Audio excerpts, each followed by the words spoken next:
हिसार जिले की नलवा सीट बेहद खास वजह से चर्चा में चल रही है।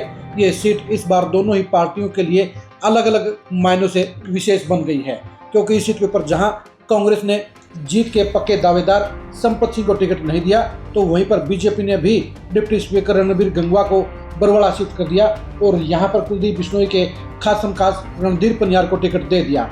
कुलदीप बिश्नोई को पूरे हरियाणा में सिर्फ एक और सीट मिली है और वो सीट नलवा की है। ऐसे में उनको जितवाने का जिम्मा भी उनका है, लेकिन अनिल मान कांग्रेस के प्रत्याशी के तौर पर जहां अपनी जीत के लिए भरपूर प्रयास कर रहे हैं, तो रणधीर पनियार भी 2019 की हार का बदला लेने के लिए, पहली बार विधायक बनने के लिए कोई कोर कसर नहीं छोड़ रही हैं। लेकिन दिक्कत इस बात की है कि दोनों में से कोई भी पक्के तौर पर विधायक नहीं बन रहा है, क्योंकि दोनों के सामने सबसे बड़ा सवाल ये है, ऐसा बेंचमार्क नहीं है या ऐसा वोट बैंक का फिगर नहीं है जो इनको पक्के तौर पर जितवाता हो।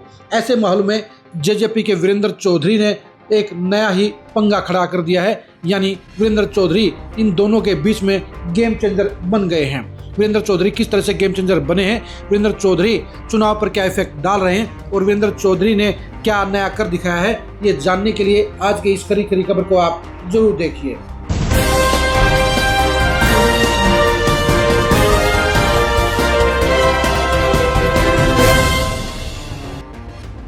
वीरेंद्र चौधरी ने एक बड़ी असरदार रैली के जरिए ये बता दिया है कि वो कमजोर नहीं है।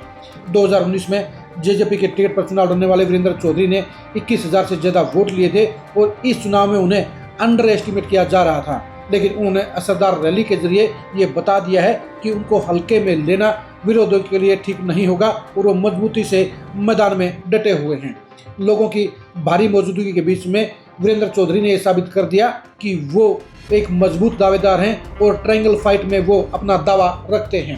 यानी वीरेंद्र चौधरी का जो ये वोट बैंक का बेंचमार्क रैली के जरिए बनाया है, जो दमखम रैली के जरिए दिखाया है, वो अनिल मान और रणधीर पनियार दोनों को ही परेशानी में डालने का काम कर गया है। पहले आप खुद ही देखिए कि वीरेंद्र चौधरी की रैली का क्या नज़ारा था, कितनी संख्या में वहाँ पर लोग आए हुए थे और वहाँ का माहौल कैसा था।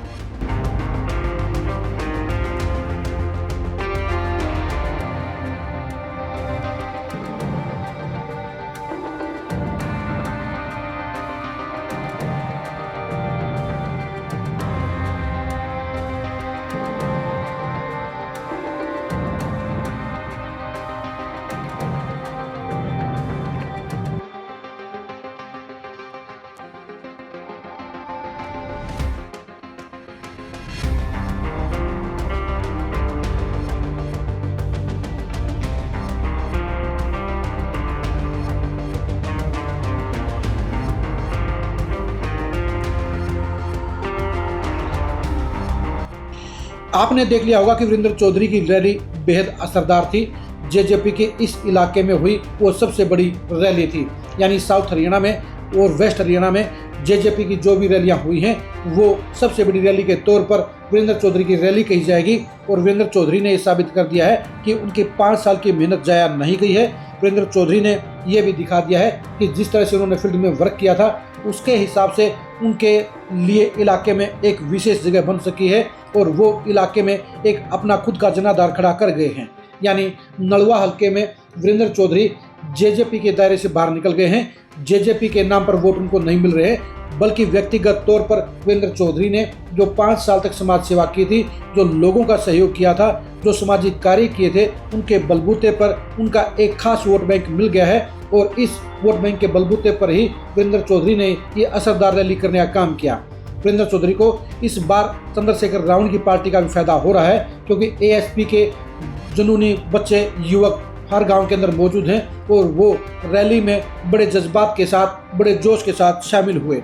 यानी रावण की इस सेना का पूरा फायदा वीरेंद्र चौधरी को मिल रहा है और इसी वजह से वीरेंद्र चौधरी ने एक असरदार रैली के जरिए अपने आप को जीत की दौड़ में शामिल कर लिया है, अपने को ट्रायंगल दावेदारी में खड़ा कर लिया है। ये सच्चाई है कि वीरेंद्र चौधरी को मिलने वाले वोट ही तय करेंगे कि नलवा का विधायक कौन बनेगा। नलवा के लिए अब ना तो अनिल मान की जीत पक्की है और ना ही रणधीर पनियार की जीत पक्की है। इनके बीच में वीरेंद्र चौधरी खड़े हैं और वीरेंद्र चौधरी जो बेंचमार्क हासिल करेंगे उसके हिसाब से तय होगा कि अगला नलवा का विधायक कौन बनेगा।